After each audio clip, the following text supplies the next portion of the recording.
Бүгінгі өтетін сабағымыз тригонометриялық теңдеулер. Мысал үшін бізде синус x тең а түрінде берілген теңдеулерді қалай шешеміз? Синус x-тің мәні бұл жерде x дегеніміз не, а дегеніміз не? X дегеніміз бұл бізде синустың қандай да бір градус мәні, а деген синустың қабылдайтын мәні. Яғни аның орнында бізде не тұрады? Сан тұрады, сан тұрады. Так, біздер бүйтсек, шеңберін сала салайық енді ерге.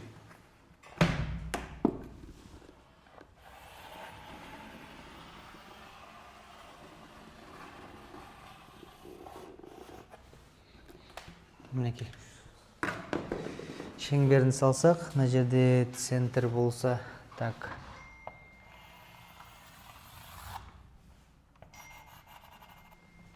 Мынау бізде синустердің осі ғой, дұрыс па? Синустың осі. Енді аны біз өзіміз таңдау керекпіз. Примерно қай жерге қоятынымызды.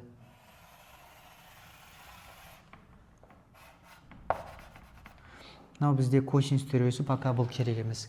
Қараңдар, а бірінші любой жерден болады ғой. Мынау y өсінің бойынан кез келген жерден сан таңдаймыз. А үстінде болсын ба, астында болсын ба? Үстінде ма? Давайте мына жерде бір. Мына жерден бір сан таңдай салайық. Бір а деген сан болсын. Бірақ менің қойғаныма қарап 2-ден 1-ге тең деп те ойлауға болады. Так, осыны енді перпендикуляр өткізсек, шеңбердің бойынан нешелік тең қабылдады? То есть 2-ден 1-ге тең болатын. Синус 2-ден 1-ге тең болатын қанша градус бар екен бізде? 2 градус бар екен. Осы шеңбердің бойындағы шеңберді қиып өтетін нүктелер бізде есептің шешімі екен. Так, бірінші градусымыз қайда тура келіп тұр бізде? Нердегі бұрыш? Неке? Альфа. Енді 2-ден 1 болса 30 градус болады. Мынау альфа ғой, дұрыс па? Екінші градусымыз ше? Екінші градусымыз қанша болады? Мынау 2-ден 1 болса 150 болады. Енді қараңдар. Бізде градус былай саналмайды ма, дұрыс па? Былай саналады. Енді қараңдаршы. Мына жерден жоғары қарап қанша градус көтерілдік? Жоқ, енді альфа градусқа көтерілдік қой.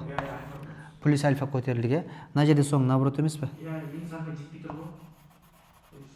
Нерде пи деген бұрыш бар ғой, минус альфа. Сонда мына жердегі бұрышымыз қандай болады екен?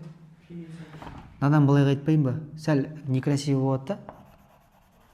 Басынан басып санайтын болған соң. Екі жақтан санай беретін болғанда, нерден де альфа деп көтеріп қоятын мен. Пиден назад альфа градусқа қайтқан соң, мына жердегі бұрыш бізде былай беріледі. Түсінікті ма? Мынау альфа, пи деп бар нерге келеді ғой. Нерде градус табатын болсақ, мінекей. Бұл градус менде қандай екен? Пи минус альфа болады екен. Біріншісі осылай көтерілді, екіншісі өтіп барып нәбетке келеді. Назад нерден альфаға градусқа назад қайтты деген сөз. Екі жақтан да альфа көтерілді ғой негізінде ше. Просто мынау теріс санақ болған соң минуспен қайтып жатырмын да мен. Сонда синустың мәндерін біздер қалай жазсақ болады екен? Мәндерін. Нерде енді а деген мәні болатын болса, бұның біздер градустық мәнін білмейміз ғой, дұрыс па? Так, баса жаза қойық. Синус x тең болады аға дейтін болсам. Екі мәні бар екен, бірінші мәні x-тің бірінші мәні деп қойын. Бірінші мәні аның мәні қабылдайтын. Мына бірінші мәні оңынан келген бір ғой. Осыны арксинус а деп алсақ. Наны. А ғой бізде. Арксинус 2-ден 1 болғанда пи бөлінген 6 градус жазылатын еді. Пока аның мәнін біздер білмейміз дейтін болсақ, не деп жазам нерге мен? Арксинус не болады? А болады, неде? А деген бір қандай да бір сан болатын болса. Еще бұл мән бізде шеңбер бойымен қайтып айналып келе беретін болса нүктеге. Өзінің периоды қанша? 2 пи ма? Неде 2-ден 1 деген сан болатын болса, 30 градус 2-ден 1-ді қабылдайды. 390 градус 2-ден 1-ді қабылдайды. Тағы бар 360 қоссам кете берем ғой, 750-де қабылдайды деп ше. Айналып кете береді. Сол шексіз мәннің бәрін жазу үшін мен не істеймін? Өзінің периодын қосып қояды екен. Плюс немене болады? 2π нерге n деп қоямын. Енді n дегеніміз қандай сан? N неше рет айналғандығына байланысты, n бізде бүтін сан. N мен не деймін? Бүтін сан болған соң n тиісті немене болады? Z-ке деп жазып қояды. N-нің орнына любой сан. N-нің орнына мен 3-ті берсем неше болады? 6π бола ма? 6π деген бір рет жазғаннан кейін тағы 3 рет айналып барып осы градус жазу деген сөз ғой. Түсінікті ма?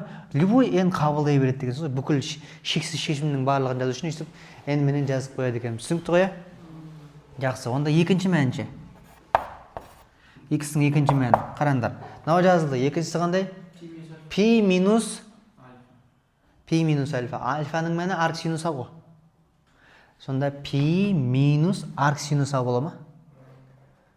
Түсінікті ма? Пи деген радиан. Дұрыс па? Альфаның орнына мына несін жаза алмай, санын жаза алмайдық. Оған арк синус а түседі. Сонда қалай болады екен? Пи немене? Минус арк синус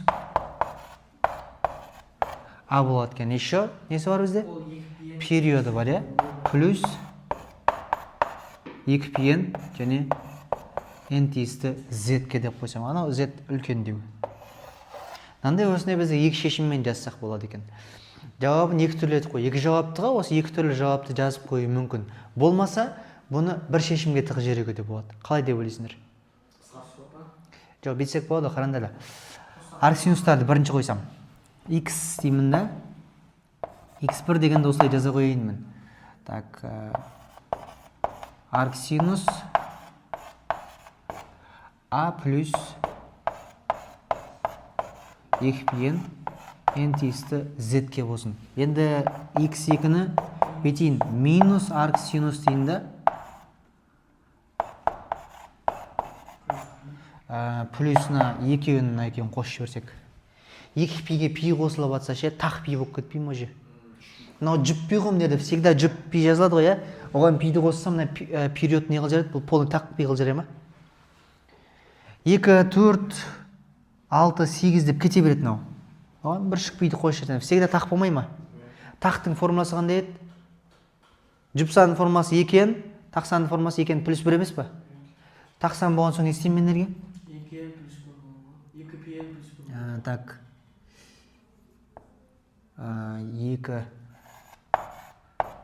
2n плюс 1 дейміз да. Сыртына немене қалады бізде? Сыртына бізде пи қалады, пи n тиісті z-ке. Үстіндегі жауапты қалай орын ауыстырып жіберемін мен қазір? Мынаны өшіріп жіберсек. Өшіретін қайда? Мына жерін өшіріп жіберейік та. 2n деймін, көбейтілген немене дейміз? Пи дейміз, нерде көбейтілген пи. Сонда да қараңдар, мынау бізде жұп болғанда, мынау тақ болғанда, екеуінде де пи қалды ма? Периоды пи құсап кетті ғой, енді екеуін біріктірсек, екеуін біріктірсем, мынаның алдында таңбасы қандай? Плюс, мынаның алдында таңбасы минус па? Плюс түсем минусты регулировка жасайтын. Немене? Бір сәл гениальный способпен бүйтіп жазсақ мынаны.